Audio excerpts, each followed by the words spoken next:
Matapos ang panayam ni Aiko Melendez kay 90s heartthrob na si Juanmig Bondok, marami ang nakapansin sa kakaibang chemistry ng dalawa. May kilig factor daw sa dalawa, lalo pa nang binunyag ni Juanmig na minsan na siyang nagtangka manligaw kay Aiko. Nung kabataan nila, gayunman di pa raw siya nagsisimula ay tila nabasted na siya ng dalaga. Di raw sumipot si Aiko sa napagkasunduan nilang date noon sa Subic. Samantala kinumpirma ni OG Diaz na nanliligaw di umano ngayon si Juanmig kay Aiko Melendez.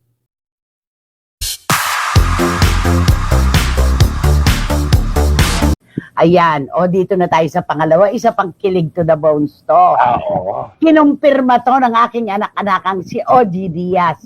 Kumpirmado, nanliligaw na si Juanmig Bondok kay Konsehal Aiko Melendez. Anong masasabi mo, Romel? Ay, naku, eto yung natuloy na, yung naudlot kasi pala ito. Dati palang niligawan din Jimmy Bondo. Hindi pa nanliligaw noon. Oo. Nag-usap sila na magkikita sila sa Subic.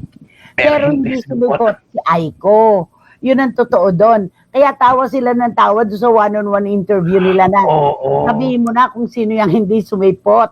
Mga bata pa naman tayo noon, sabi ni Aiko, di ba? Pero ngayon, sino magsasabi ng kung kailan sila pareho ng libre? Si Juanmig, wala na rin, libre na, wala na sila ng wife. Si Aiko, tapos na rin sila ni Congressman Kong Hoon. Libre na silang pareho. Di ituloy.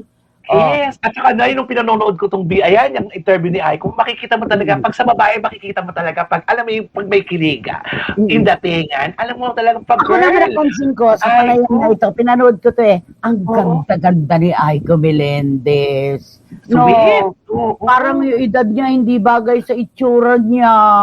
Di ba? 50 na siya, di ba? Correct. Ang ganyan naman ng 50, aba, kahit pa maging 54 ako, gusto ko. Di ba? Aiko Melendez ang peg mo.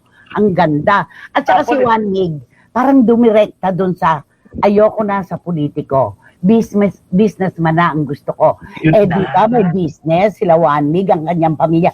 May eskwelahan sila Meron silang eskwelahan. Malapit sa Broadcast City. Oo. Napakalaki ng eskwelahan nila doon.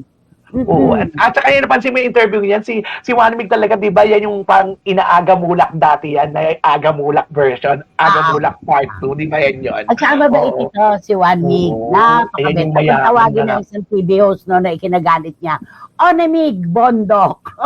Why didn't you tell me the right pronunciation? Sabi niya gano'n. Kasi tinawag niya, mabait si Juanmig. Ayan, magkakasundo itong dalawang ito. Sabi ni Ching Bautista Silverio, nandito na si Martin, ang anak niyo from Singapore. Aiko deserves to be happy at bagay sila ni Juanmig. Kesa doon sa ex niyang mukhang may pagkabading. And Aiko is so fresh and prettier lately. Ang payat ha?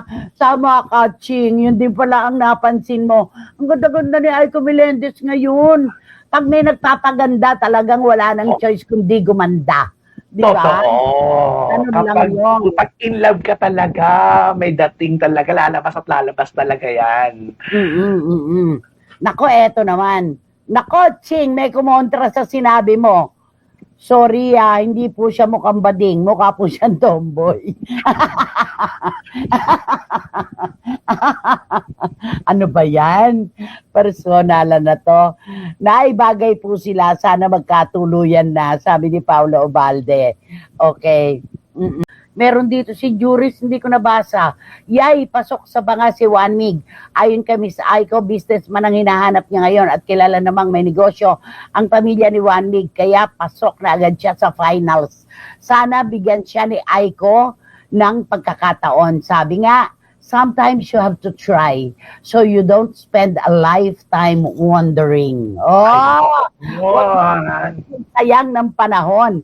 Sabi naman ni Eddie Letada, bagay na bagay po si Konsehala Aiko at Juanmig Bondok. Diyan ka na lang, Miss Aiko.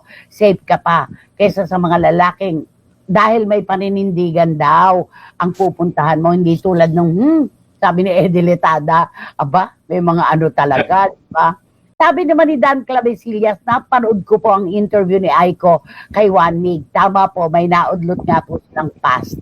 At tama rin po, may kilig sa kanilang interview. Baka ito na lang po ang time nila. Ang road to forever pa.